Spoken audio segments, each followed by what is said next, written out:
This ABC15 Flash Briefing is sponsored by Sanderson Ford. All roads lead to Sanderson Ford. Hello, I'm Megan Thompson with your top stories right now from ABC15 Arizona. It is another weather action day as temperatures get dangerously hot once again. As this extreme heat sticks around, the city of Phoenix is now considering making changes to their heat-related trail closure policy to protect hikers, first responders, and also pets. Captain Scott Douglas with Phoenix Fire says the department is recommending expanding trail closures to start at 9 a.m. instead of 11 a.m. on days the National Weather Service declares an excessive heat day. Hikers we talked to, like Colin Voss, seem to be mostly on board. If they just want people off the trail as it gets really hot because it's dangerous due to sprained ankles, getting injured, and you're stuck up there in the middle of the day, that makes sense to me. Phoenix Fire is also recommending lowering the temperature requirement when it comes to keeping your dogs off the specific trails that allow pets. If approved, that would go from 100 degrees to 90 degrees. These recommendations will be discussed during the Phoenix Parks and Rec Board meeting this Thursday. Should they be approved, the changes will be in effect immediately.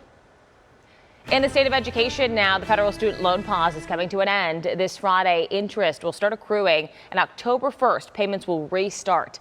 If you haven't planned on how to start paying back your loans, think about your options now. A Valley financial advisor says you can refinance with what's called a Parent Plus loan, but be aware of varying interest rates. If you are in a period of lower income, you can actually get your rates or your payments down lower. And so that's one of the great options with the government loans that you do not have with the Parent Plus loans. The U.S. government is also starting a repayment plan to help create an on-ramp to help borrowers slowly get back to paying their student loans once again.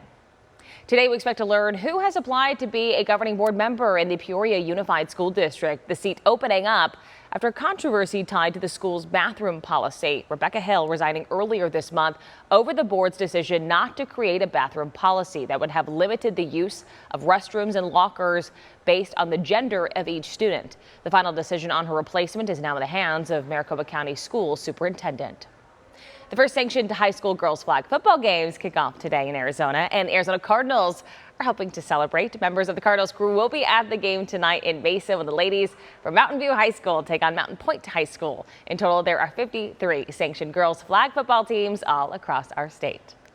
Well, how did you sleep last night? As we deal with this record-breaking heat, a new study shows the temperature of your bedroom could determine the quality of your shut-eye. It makes sense. The study finding that sleep is most efficient for older adults, so when the room temperature is between 68, well, that would be nice, but a high bill, and 77 degrees. And as our weather action day heats up today, a lot of us may be looking for ways to cool off. And for the last 5 decades, many Arizonans have turned to Eegee's for that. The company was first started in 1971.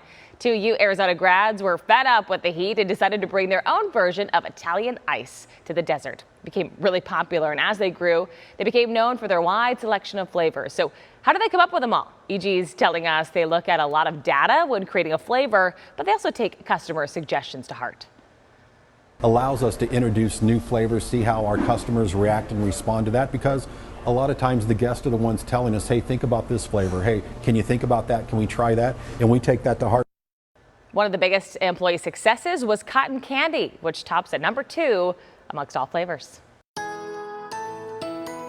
Time for that most accurate forecast. I'm meteorologist Iris Hermoso. Yesterday's high, 117 degrees, a record-setting high, well above the average for this time of year. And this extreme heat, it's not going away just yet. Today, look for a high of 116, so nearly as hot as yesterday. We could set another record, too. Temperatures in the upper 80s from Flagstaff to Show Low will be into the hundreds today in Sedona. Again, 116 for Phoenix. Temperatures start to come down tomorrow, down to about 113. And then you'll notice those temperatures fall even more so, especially by Friday and Saturday, down into the 90s to low hundreds as storm chances ramp up. You'll notice the best storm chances come on Friday, but we could see a few scattered storms in the valley by Thursday, too. In the meantime, an excessive heat warning remains in effect for the Phoenix area through tonight. Then tomorrow, still really hot, potentially another record-tying day at least tomorrow before those storm chances go up. Then we'll dry out by Sunday. Labor Day at this point looks dry, too, with a high right around 100 degrees early next week. For the latest headlines, weather, and traffic, head to abc15.com or go ahead and download that free ABC15 mobile app. This ABC15 Flash Briefing is sponsored by Sanderson Ford. All roads lead to Sanderson Ford.